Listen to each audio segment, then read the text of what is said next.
Dibuka dulu biar kayak di TV. Ya, assalamualaikum warahmatullahi wabarakatuh. Selamat datang kembali di channel Falah Bila Yuda. Dan di video kali ini saya akan menjelaskan mengenai pemberkasan CPNS 2019. Karena ada beberapa hal yang berbeda dengan pemberkasan di tahun-tahun sebelumnya, yaitu di tahun 2019 ini atau CPNS 2019 ini untuk pemberkasannya akan dilaksanakan secara digital.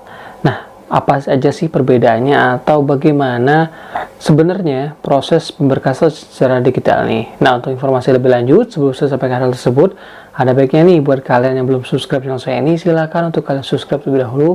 Jangan lupa pula untuk kalian nyalakan loncengnya biar kalian selalu mendapatkan notifikasi terupdate dari channel YouTube saya ini. Jangan lupa pula untuk di like dan di share biar informasinya tidak hanya berhenti di kalian aja, tapi juga bisa bermanfaat untuk orang lain yang membutuhkan sama seperti kalian. Dan teman-teman, seperti yang saya bilang di awal bahwa kita akan membahas mengenai pemberkasan CPNS secara digital. Sebagaimana yang mungkin sudah teman-teman ketahui, akan ada banyak perbedaan atau adanya perbedaan pada tahapan pemberkasan yang insya Allah akan dilaksanakan mulai bulan awal November nanti, dan ini akan dilaksanakan secara digital. Berbeda dengan tahun-tahun sebelumnya di mana teman-teman harus menyiapkan berkas fisik, lalu datang ke instansi dan menyerahkan dokumen-dokumen yang diperlukan. Nah, ada beberapa poin penting yang saya kutip dari media sosialnya BKN, dalam hal ini Twitternya BKN, termasuk juga penjelasan dari bagian kehumasannya BKN mengenai pemberkasan CPNS 2019 secara digital nih. Baik, untuk pembahasannya kita akan langsung saja. Nah, sebagai dasar awal, kenapa sih saya mengatakan bahwa pemberkasan CPNS 2019 ini akan dilaksanakan secara digital? Ini adalah berkaitan dengan tweet BKN yang menyatakan bahwa untuk tahun ini pemberkasan dilakukan secara online dan dokumen-dokumen yang harus diunggah adalah dokumen-dokumen asli, ya, dokumen-dokumen asli. So, sobat BKN tidak perlu datang ke instansi yang dilamar dan tidak perlu pusing lagi soal legalisir. Ini adalah pernyataan dari Twitternya BKN yang menyatakan bahwa dokumen nanti yang akan teman-teman unggah adalah dokumen-dokumen asli dan tidak perlu pusing lagi soal legalisir. Namun, walaupun BKN menyatakan ini di dalam Twitternya, ada baiknya teman-teman tetap mempersiapkan legalisir, terutama untuk legalisir ijazahnya. Karena bisa saja ada instansi teman-teman di daerah atau kementerian yang tetap meminta berkas fisiknya. Jadi daripada nanti teman-teman ribet di pas pemberkasan sudah mulai, lebih baik teman-teman siapkan legalisir teman sekarang. Lalu ada beberapa poin lagi yang harus teman-teman ketahui, yaitu mengenai masa sanggah. Nah, atau apa yang bisa disanggah. Nah, perlu teman-teman ketahui bahwa memang di pemberkasan kali ini ada tahapan sanggahnya, ya, sama nggak cuma pada saat pendaftaran, tapi saat pemberkasanmu juga ada sanggahnya. Nah, apa aja yang bisa disanggah oleh teman-teman nantinya, yaitu adalah kesalahan baca oleh pihak panitia seleksi instansi atau PI. Jadi PI ini maksudnya panitia seleksi dari dokumen yang Anda unggah. Jadi misalnya teman-teman udah unggah, ternyata misalnya mungkin panitianya salah baca, lalu teman-teman dinyatakan nggak lulus, nah teman-teman bisa untuk menggugatnya atau menyanggahnya. Yang kedua adalah kesalahan keputusan karena nomor 1. Nah, misalnya akibat kesalahan dari PI ini berakibat pada misalnya teman-teman nggak lulus pemberkasan. Nah, ini bisa teman-teman sanggah selama memang terjadi kesalahan pada PI-nya. Jadi apa yang bisa disanggah itu adalah keputusan dari PI yang salahnya dari dia, bukan yang salahnya dari kita. Kalau kita yang salah, misalnya kita salah upload, nah itu nggak bisa disanggah. Tapi misalnya kita sudah upload benar, datanya sudah benar, tapi masih dinyatakan gugur, nah itu bisa teman-teman sanggah. Oke, itu tuh yang pertama.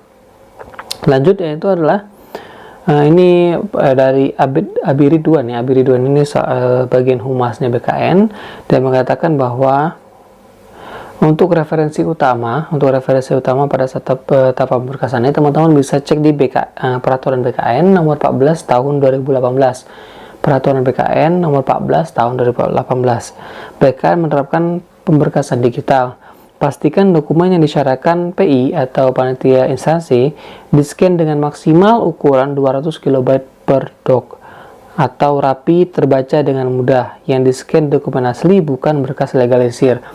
Nah, jadi yang harus teman-teman scan nantinya adalah berkas aslinya, bukan dokumen legalisirnya, dengan ukuran sebisa mungkin maksimal 200 KB per dokumen. Memang sampai saat ini belum ada pengumuman resmi mengenai berapa maksimalnya, tapi kalau bisa, kalau misalnya teman-teman sudah mau mulai scan dari sekarang, usahakan ukuran filenya di bawah 200 KB dan tetap terlihat jelas bacaan atau tulisan yang ada di dalam berkas yang teman-teman scan tadi. Sebagai patokan juga teman-teman bisa download di peraturan BKN nomor 14 tahun 2018. Oke, untuk selanjutnya file naming convention, atau jadi nama filenya ini memang belum ada ketentuan asli atau ketentuan lebih jelasnya, ketentuan resmi. Namun ada baiknya teman-teman kalau ketika menyimpan file gunakan format nama kamu, strip jenis file, misalnya dalam format PDF. Misalnya kalau bisa dibutuhkan PDF, formatnya PDF.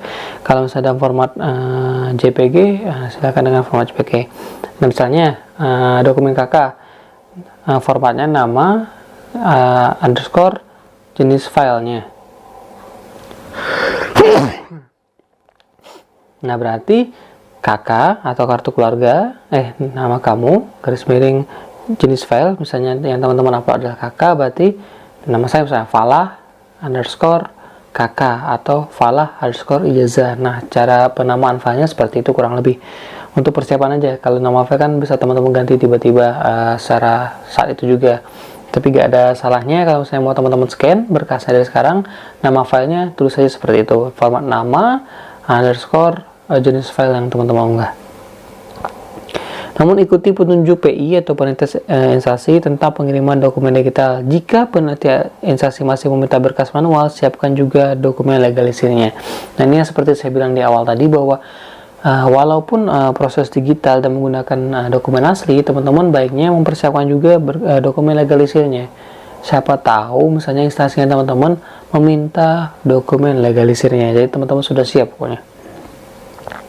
Lanjut adalah jika ada perbedaan data antara KTP, KK, ijazah, dan lain-lain, selesaikan dulu. Jika ada beda status nikah, pastikan diubah sebelum dikirim atau dibiarkan saja apa adanya. Nanti akan ada waktu untuk updating data keluarga, masa kerja, dan lain-lain saat sudah jadi PNS. Nah, ini jadi pertanyaan banyak teman-teman di kolom komentar saya menanyakan di KTP-nya belum menikah, padahal dia sebenarnya sudah menikah. Nah, diurus sebelum pemberkasan baik, diurus setelah pemberkasan pun tidak ada masalah. Jadi karena ini adalah update data keluarga yang nantinya fungsinya adalah untuk tunjangan keluarga. Nah, jadi teman-teman bisa mulai mengupdate dari sekarang atau nanti setelah pemberkasan. Nah, baiknya sih mulai dari sekarang aja. Pokoknya kalau ada perbedaan data tuh kerjakan aja sekarang. Apalagi buat teman-teman yang memang sudah yakin lulus, mungkin karena tidak ada saingan atau sudah mulai menghitung-hitung sendiri, ternyata hasilnya teman-teman lulus. Nah, mulailah update data-data teman-teman. Untuk poin selanjutnya yaitu adalah BKN dan PI, atau dalam hal ini adalah panitia instansi. Tahu jika penamaan tempat lahir tidak seragam, misalnya seperti nama kabupaten atau kota. Jika dalam ijazah, KK, dan lain-lain masih pakai nama desa atau kecamatan, biarkan saja, let them as they are. Atau dokumennya seperti SKCK, sehat jasmani rohani, dan lain-lain harus dalam masa aktif saat diunggah. Nah, ini juga teman-teman suka nanya nih di kolom komentar. Kalau misalnya nama kabupaten, mungkin KTP-nya tanggal lahir, tempat lahirnya itu nama desa, sementara DKK mungkin menggunakan nama kotanya. Nah, ini nggak ada masalah ya teman-teman, karena BKN juga paham mengenai hal ini. Dan untuk nanti teman-teman buat SKCK, surat keterangan sehat ataupun STR, ini juga harus dalam masa aktif ya. Jadi memang pembuatan SKCK mending nanti aja deh pada saat sudah pengumuman pemberkasan ya, biar takutnya nanti ada keterangan misalnya harus dibuat per tanggal sekian. Nah, ini akan jadi blunder kalau misalnya teman-teman sudah mulai buat dari sekarang ya. Lalu untuk selanjutnya adalah kalau teman-teman sudah download peraturan BKN nomor 14 tahun 2018, itu pada lampiran ketiga tertulis nomor induk kepegawaian.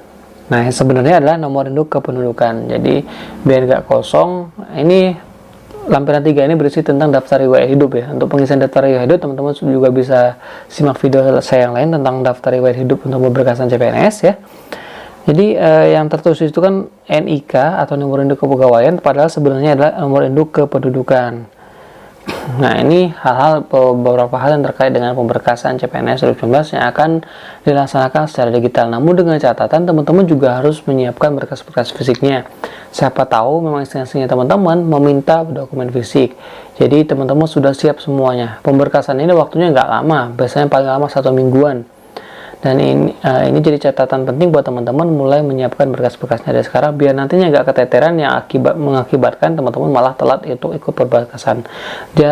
Saya rasa tidak akan ada penambahan waktu ketika misalnya ada yang belum ngumpul, nah itu akan dibiarkan aja, akan mungkin diganti dengan peserta lain yang kemarin awalnya tidak lulus. Oke teman-teman, itu tadi yang bisa saya sampaikan mengenai tahapan pemberkasan CPNS 2019 yang kemungkinan akan dilaksanakan secara digital. Semoga informasi ini bermanfaat untuk kalian semuanya. Sebelum saya tutup video ini, ada baiknya buat kalian yang belum subscribe channel saya ini, silahkan untuk kalian subscribe terlebih dahulu. Jangan lupa untuk nyalakan loncengnya biar kalian selalu mendapatkan notifikasi terupdate dari channel YouTube saya ini. Jangan lupa untuk di like dan di share biar informasi tidak hanya penting kalian saja, tapi juga bisa bermanfaat untuk orang yang butuhkan sama seperti kalian.